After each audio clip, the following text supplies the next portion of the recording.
If you want to know how to get your dismissive avoidant ex back, then you're in the right place. In this video, we're going to talk about the how, the steps you can take to reattract your dismissive avoidant ex, and we're going to talk about the mindset you need to have to execute these steps effectively. Hi, I'm Katya Morozova. I'm a personal and relationship coach and a NARM practitioner.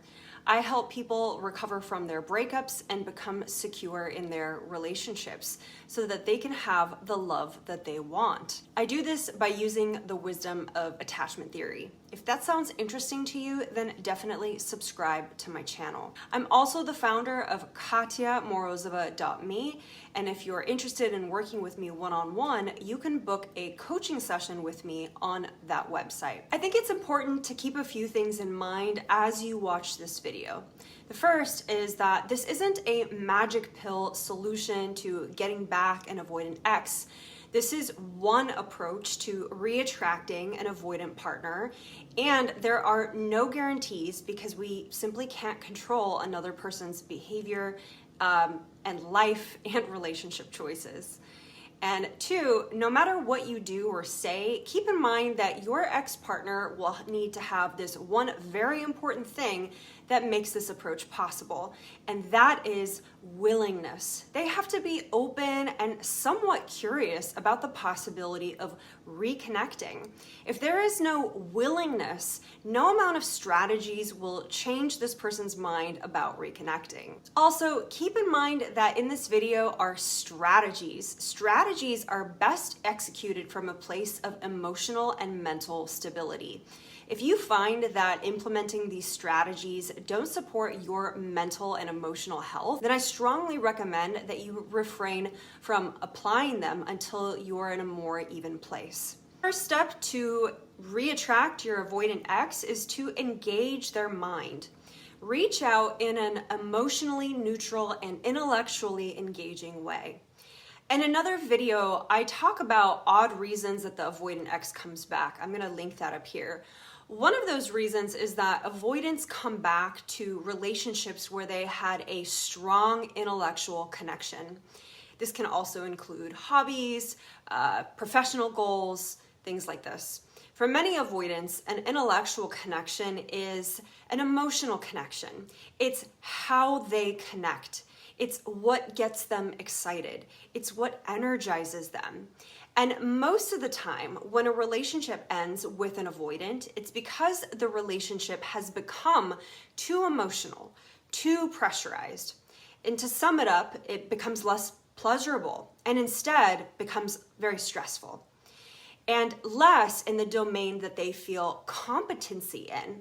Remember, dismissive avoidants don't feel a lot of competency in the emotional space. So if you want to reconnect with a dismissive avoidant ex, then you need to focus on engaging with them in a way that they'll be receptive to.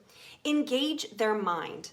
Message them about your shared love of music or science, entrepreneurship, surfing, or that show that you binge watched together. Tell them about that recent article that you read about your common interest. Engage the part of them that could talk about a certain topic all day. Or did your avoidant ex teach you something interesting or expose you to something new that you decided to run with, like a new career or a new hobby? Talk about that. And I'd love to know in the comments, did you share a common interest in your relationship with a dismissive avoidant? Something you could talk about all day? Let me know in the comments below. So in this step, if in fact you are feeling a connection with your dismissive avoidant, you have some good rapport going, then you can actually put the conversation down. Yes, that's right. Take a break. Find a natural stopping point in your chat and heart or like their last message and go back to living your life. Again, it can be easy to get excited and start to get ahead of yourself, but it's important to pace yourself and act without urgency. That way, the dismissive avoidant partner can note that they're having a positive interaction with you without an agenda or added pressure, especially if your relationship ended that way. Trust can be built with a DA by simply giving them space and time and no added pressure. Step 3 is pick the conversation back up again. You can do this 2 to 3 times or more, and you can do this over the course of a few weeks.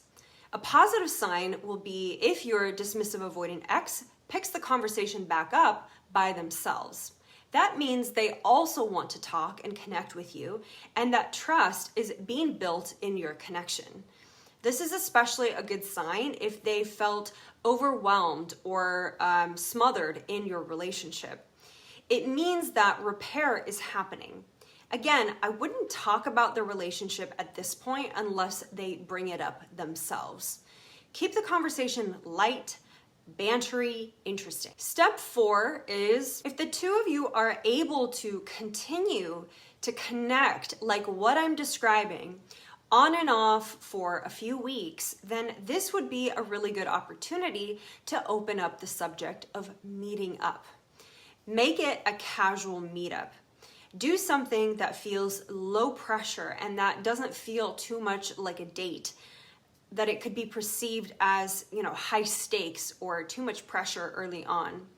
You can meet up for coffee or doing something active that you normally did together, something that takes the pressure off the conversation. Or invite them to do something interesting that you have been wanting to do yourself. The point of this is to rebuild a connection.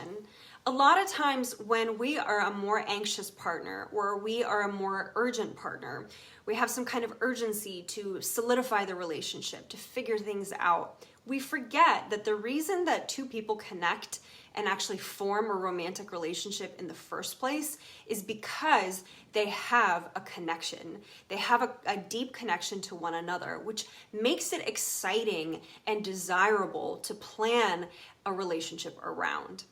So I can't encourage you enough to really focus on these first few steps and take your time with these steps. Step 5, let them bring up the relationship first.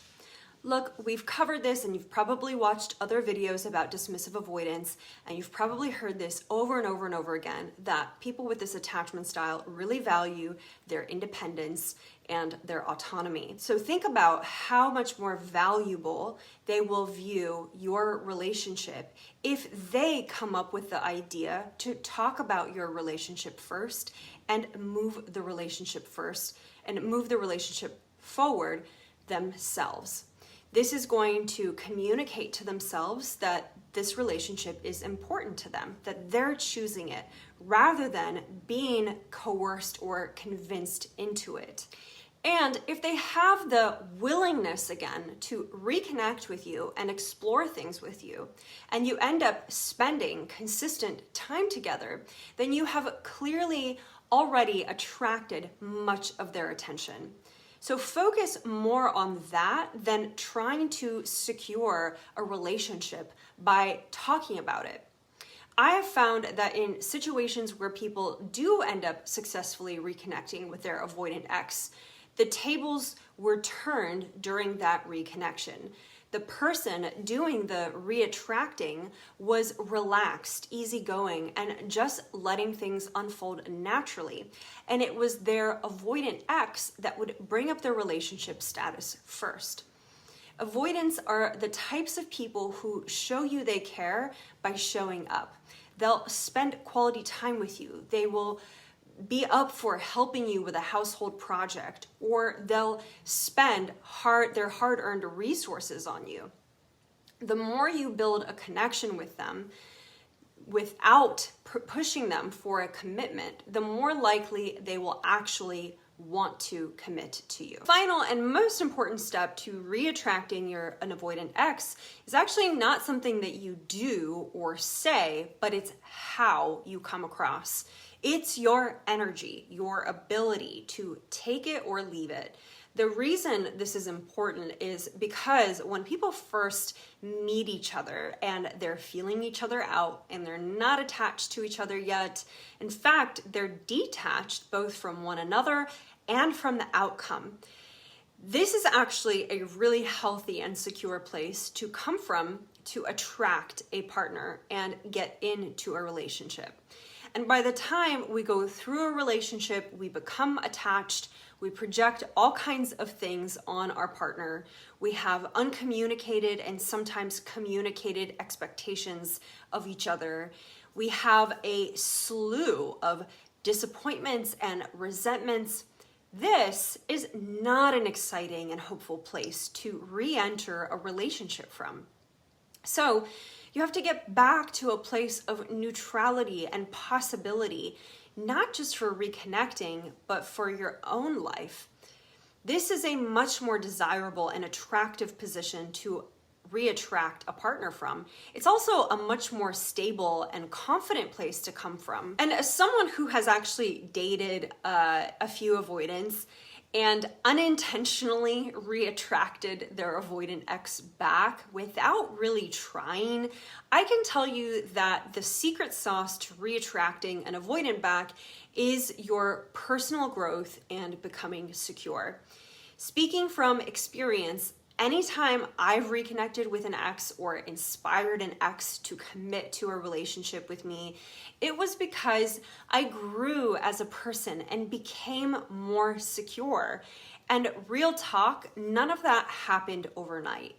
In fact, I grew so much that I felt confident around this person to the point where they noted a difference by telling me I had changed.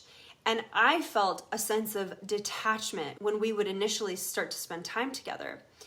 I was fully in a space where I was just enjoying our time together and truly didn't need it to go anywhere, because quite frankly, I was no longer idealizing them or obsessing over them, and was truly, and I say truly, not sure if they were the person for me at this point. So I wasn't trying to push the relationship along.